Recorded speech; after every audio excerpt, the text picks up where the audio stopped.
পাকিস্তানের করাচিতে কুররুম জেলার সাম্প্রদায়িক সহিংসতার প্রতিবাদে বিক্ষোভ করেন শিয়া ধর্মীয় রাজনৈতিক দলের কর্মীরা।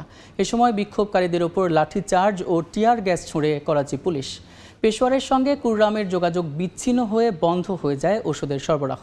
এতে গেল 7 দিনে প্রায় 100 শিশুর মৃত্যু হয়েছে। এদিকে বছর জুড়ে পাকিস্তানে বোমা ও বন্দুক হামলায় অন্তত 1600 সামরিক বেসামরিক মানুষ নিহত হয়েছেন। পাকিস্তানের শিয়া ও সুন্নি সম্প্রদায়ের দীর্ঘদিনের সংঘাত যেন থামার নামই নিচ্ছে না।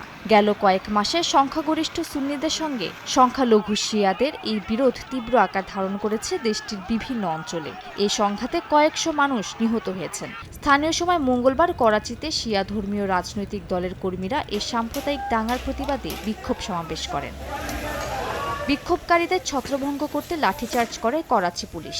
আন্দোলনকারীদের উপর কাঁদানে গ্যাস ও ইটপাথর নিক্ষেপ করা হয়। এই সময় বেশ কয়েকটি যানবাহনে আগুন ধরিয়ে দেন আন্দোলনকারীরা। ঘটনাস্থল থেকে কয়েকজনকে আটক করে পুলিশ। চলমান সংঘাতের জেরে আফগানিস্তানের সীমান্তবর্তী জেলা কুররামের সঙ্গে পেশাওয়ারের যোগাযোগ বন্ধ থাকায় হাসপাতালগুলোতে দেখা দিয়েছে ওষুধ ও অক্সিজেনের সংকট। এ কারণে গেল এক সপ্তাহে জেলাটিতে প্রায় 100 খানেক শিশুর মৃত্যু হয়েছে।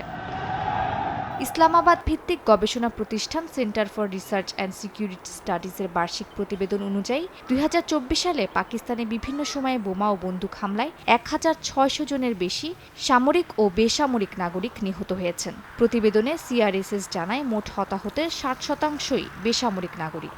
পাকিস্তানের সামরিক বাহিনী, গোয়েন্দা সংস্থা, পুলিশ ও অন্যান্য আইন প্রয়োগকারী সংস্থা 1 দশকের মধ্যে সর্বোচ্চ সংখ্যক সন্ত্রাসী হামলা ও প্রাণহানির শিকার হয়েছে।